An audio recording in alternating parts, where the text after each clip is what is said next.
Hi, welcome back to Renee with Real Estate. Welcome back. Hope everyone's doing well. Yeah. Renee, how are you? You're Today cold. I have my hot coffee because I don't understand why Chad's like it could be sub-zero temperatures and I'll still drink iced coffee. Still drink my iced. I would drink it, but it's halfway to keep my hands warm. That's fair. That's like I do in the morning though. Like I still drink hot in the morning. Oh, you do have a hot. Yeah. Any other time though, it's always iced. So. Oh, well, our world's iced over for a minute. Right, it's true. Like first day spring's tomorrow and we're freezing. I don't know. Makes no sense. And it was 80 degrees last week. Whatever. Yeah, I know. We always do a weather update. We do. And the weather. We love it. Anyway, this is where we are. This is where we are currently. Here's where we're at. Well, today we decided, because we had talked the other day about it, we want to talk about stock. Man, I ran it, it's so funny because you remember being younger and hearing about stock, and it was this like elusive thing that like you had like that one weird friend that was like investing because the rest of us Gen Xers in our circle anyway in this tiny town was like whatever, right? It was only older folks that had stock. Yeah, like it wasn't something we thought doing about. Stock, yeah, and then like people are getting financial advising in stock, and you're like, what? Yeah, right? It just our sphere. I'm sure you're listening to this going, I was in stock since I was 15. Like, congratulations. Good job. We are not one of congratulations. We were not those people.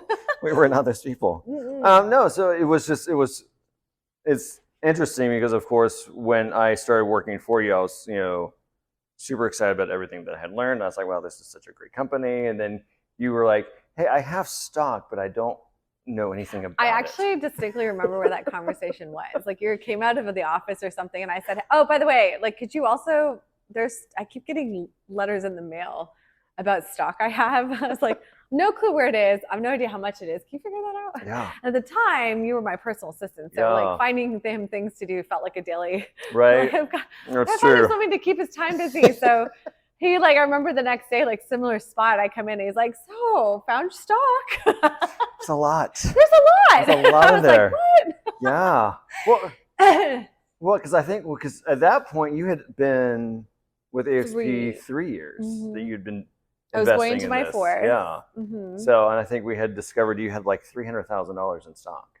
And it was literally like 350. Yeah, 350. It was so insane. And I think you're like, you can access 90,000 today. Yeah. I was like, so crazy. I was like, really? Yeah. So I mean, they've got so many options of ways that you are going to get stock. So we kind of wanted to just break down a few of those things today. Because there are so many agents that I think one are unaware of how great it is, and then some that just absolutely have no idea that it's even an option. So I think I was in okay. So to be fair, I'm sure there's a podcast somewhere where we touched on this, but I'll share my starter story again because you can identify. Chad and I talked about this.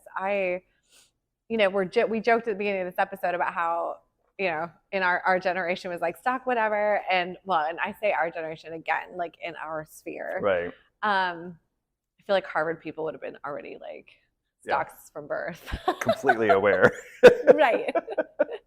Like backstory, my mom actually hooked me up with somebody before she passed that was at the school and he taught finance and he got me stocks. And I'd been working and I got I put money away. I don't remember much. I just remember in the end there was $2,000. And when I moved here, things had changed in my family. My mom had passed and I needed a car. And the $2,000, it seemed logical to take the $2,000 out and buy the car. And then looking back, should have figured out how to get a car and left it there. Right. So I don't know what I even had invested in, but that was like the only thing that had happened. And then you can see like my life took a turn and the person influencing that wasn't in my life anymore. And so I didn't have that influence again, which is why I didn't see the value when my friends in college were getting jobs at Starbucks and talking about, the equity program. Yeah.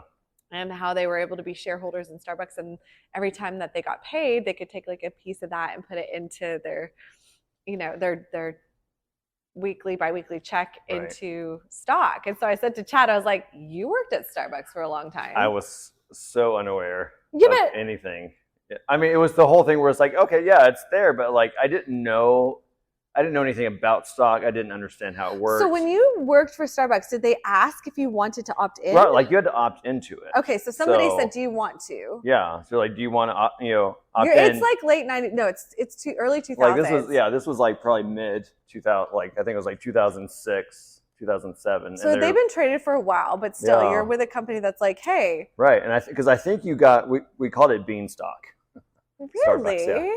So it was called like this little bean that grows. Right? So we had Beanstalk. Oh, to the huge amount of money in the sky. Right. Okay, yeah. And so I think at that point, they gave you a certain amount of stock when you started working there. I don't think things have changed now, but I think you got a little bit when you started, but you had to like set up like your brokerage account and all of that, which I never did. Any of it? Didn't opt into anything. Are you sure there isn't money floating? No, I went back and checked. Because I literally did not set it up. Like I literally did nothing. That's why I set up yours to make sure you had it. I didn't set anything up. I didn't understand it. I was like, I think growing up, I remember I had an aunt that would give us bonds for like birthday gifts, which I thought was so stupid. I was like, why is she buying me a bond? And I remember cashing them out as soon as they vested. Because I was like, I just want the money. No one taught me anything about stock, how it worked, how that made any sense. No, so I had that tiny experience in high school. My father, bless his heart, had many things going on, losing a wife. So, that wasn't a priority in his space either. And it was just go get a college degree, get a job. Right. That's what we were told. Yeah. If you're not going to get a college degree, go work.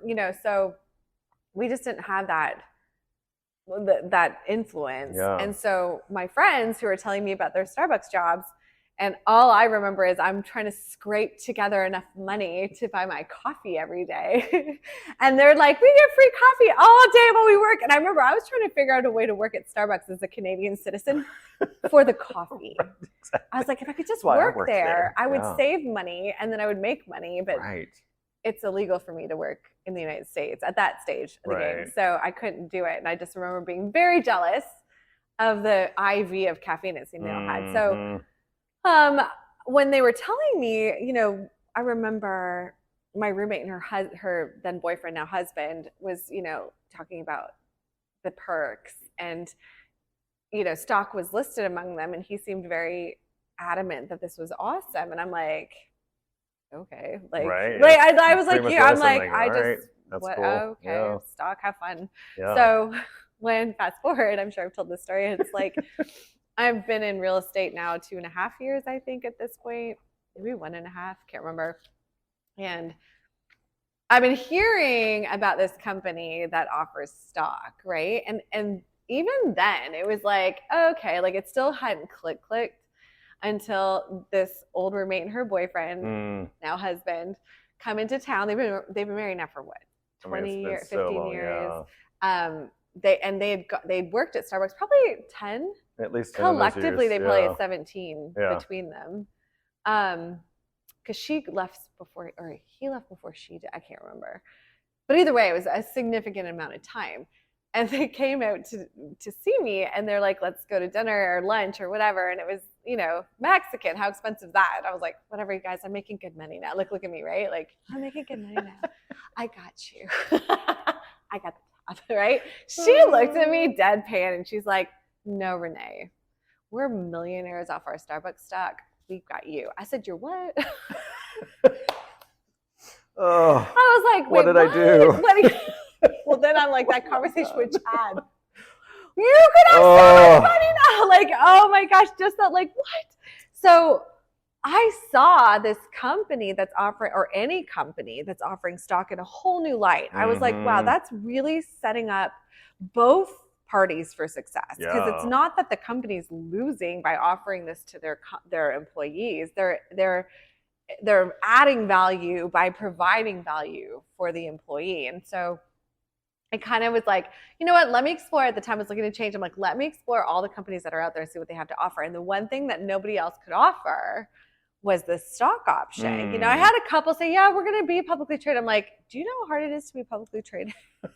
That's like, it's like me being like, yeah, I'm going to be a billionaire next week. Like, you know how hard it is to be a billionaire? Like, you can be one, but you're not going to. So, publicly traded is a huge amount of hoops. In fact, they were traded, but it wasn't offered to the Right. Yeah, agents they were trying themselves until 2017. Yeah, I think it was 2013 when they started, but it wasn't offered until 2017. For 5 years. Yeah, like shortly after I joined, they had gone public to the agents. Right. So yeah, so like I kind of seen it work, but this is so funny. Even in knowing the importance of it, I didn't set any of that stuff up. Like I knew it was going somewhere. I'm like, I don't know where it's going. I actually still do not. If Chad disappeared tomorrow, I'd be like, so where is it? Right, it's just there somewhere.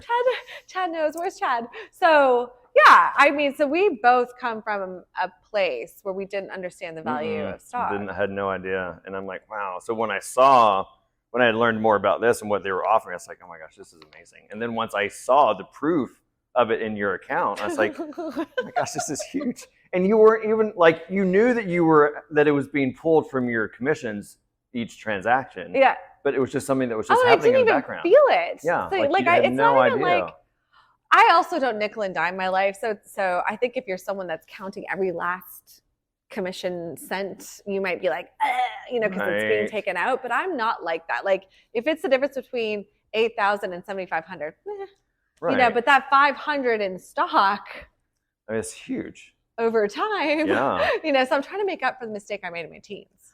Oh, exactly. Well, because the great part about eXp is that they allow you to use 5% of your commission check to buy stock at a 10% discount.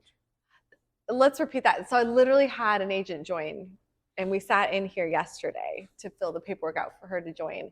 And she goes, she was like, equity share? Equity? Should I do? I was like, click yes. Click yes. Don't even ask questions. Just click yes. You're not going to miss it, I promise. And she may fuss about it, and then I'll have to remind her to go listen to this podcast. Right. Because I'm like, just click yes, because they do. You're buying it at a discount. And that means like you had to wait for the bond to mature. Right. It's the same with this. Yeah, you're like, exactly. It has to vest for 3 years. Because you're getting it at a discount. Right. So they have that. Those are the stock gods rules. And so you have to wait that long. But I mean, I'm getting emails every month.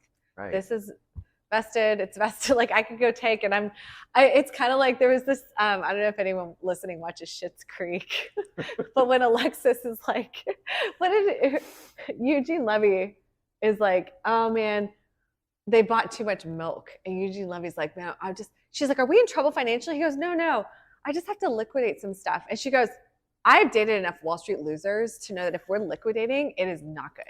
So I think about my stock that way. I'm like, you're not touching the stock. I don't care what you think you need to do.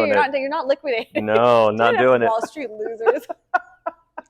That show's so great. We don't want to liquidate. No, we're going to let that sit till we're like old and gray, and then we're going to go buy our beach house in some ocean front.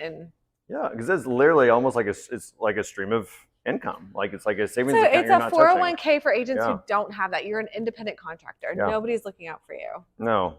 So just to kind of break down even further, it's insane how much they give you guys. Like it's literally insane. So you get $250 worth of stock when you join. That's just right out. The agent who joins gets $250. Yeah, so literally right out that agent yesterday got $250 stock. $250 in stock. And then you get, the first transaction you close on. So you're getting $250 right out of the gate just because you signed up. And then you close your first transaction, you get another $200 in stock. I mean, and then it just keeps going. So then you reach your annual cap commission, which is $16,000 in if you're in the United States. Yep. You get $400 more worth of stock. Oh, I didn't even know that. When I cap, they just so give when me you $400? cap, you get $400 in stock. So and just then capped again. There you go. Yeah, you did just cap again. I saw that. So and then if you sponsor an agent and they sell their first home, you get another $400. So when Kelly signs her sells her first home, then you get another $400. That makes, and we talked about this earlier, that makes sense because if I'm bringing somebody in, it's easy to bring in an agent. It's harder to bring one in and have them sell. Yeah. So if I'm bringing one in, so for example, Fred's about to close on his first property, which means I'll get another $400. And again, he'll get $200. And he'll get $200 in stock. So yeah, like it's a little mind blowing when you try to start to put the numbers together. And again, I'm not like a micro detail person, so I just hear, oh, good, all good, good. It's so crazy. And then literally, you can also get your broker paid commission back if you go to the 2 annual conferences and you get that money back in stock. So, and correct me if I'm wrong, when it's been, and things change, but it's been that when you cap, and then in my area, it's selling 20 more houses. Right. then it's what's called icon. So when you close on the 20th house, they actually give you 8,000 in stock for iconing. Right. Correct. So congratulations. Here's 8,000 in stock. And then that other 8 is what you would get. Well, the next 4, 2 and 2, are for both conferences, which is why I'm on the fence about hauling down to Florida for like 2 days just to get the stock. I'm like, what's a drive for 2,000 in stock? Because I don't know how badly I want to fly out to Vegas. That was exhausting. That was a lot. It was exhausting. Vegas is exhausting. But yeah, like, so if I just go check in and attend the conference in Orlando, it's 2,000 in stock. And then if I go to the one in Vegas, it's 2,000 in stock. Right. And so then, now mind you, you're probably going to pay, you know, 1,000 to 2,000 to get to these things, especially Vegas. Like it was probably 3,000, 3,500. So you're going to pay, but then you have to think about that. That's like the upfront cost, right? But that 2,000, if you let it vest, will more than exceed the cost it took to make that trip. Yeah. Well exceed the cost it took to make that trip. You know, because you have to pay to go to the conference, which is like $500 or $600. La la la la. So it's genius because it gets them to get people to attend these conferences on their dime, which is a write-off. And if you're in America, you need them.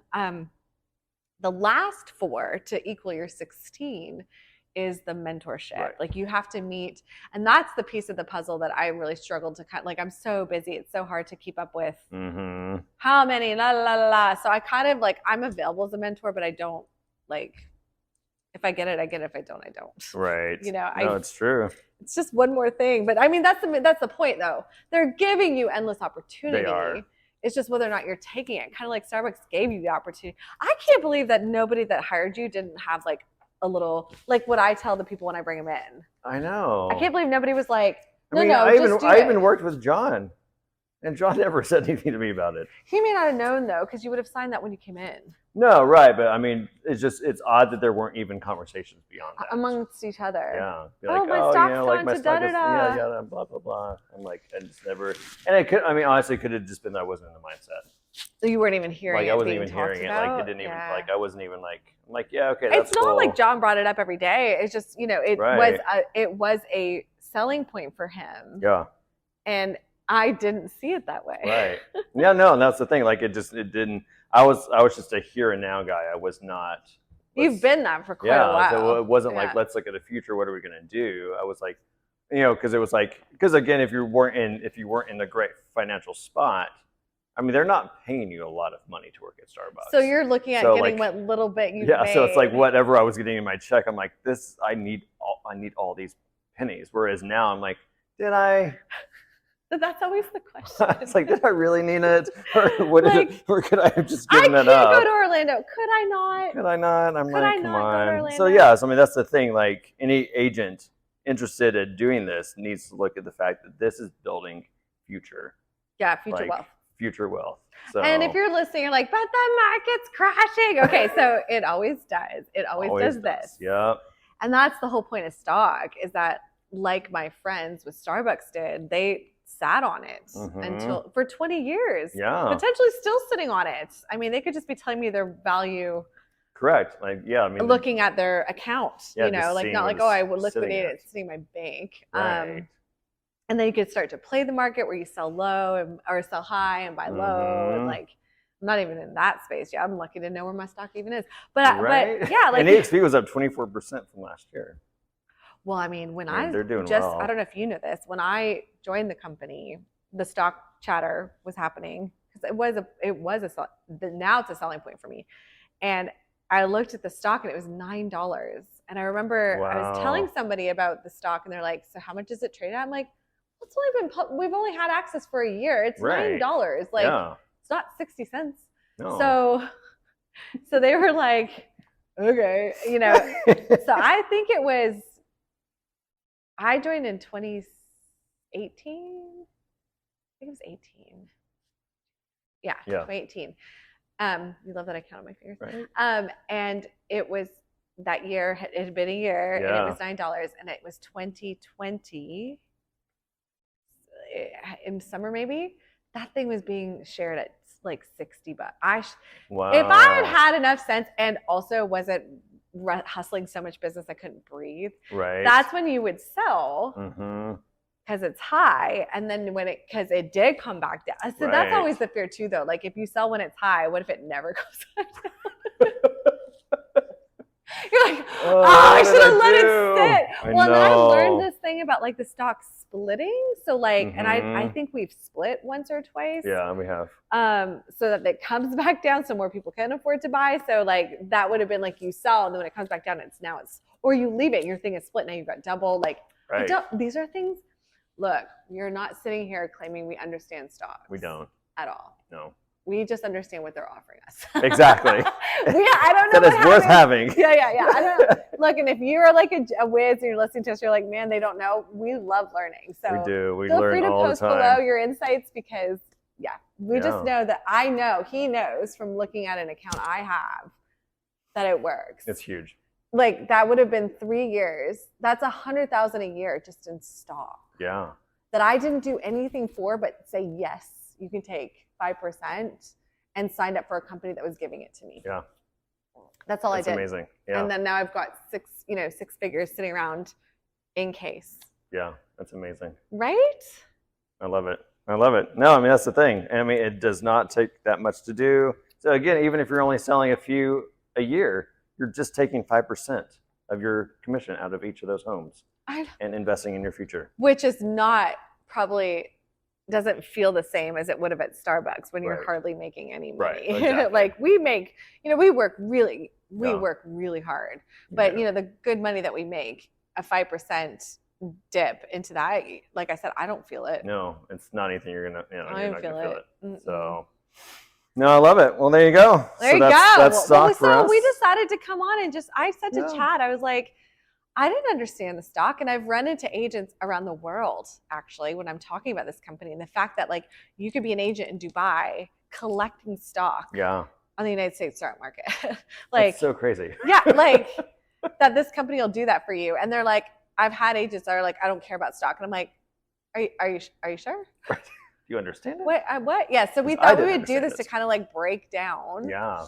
And like, and be vulnerable. Like we are not super smart about the money stuff. Like we just didn't grow up in an environment that was taught. So, we were just taught to work hard.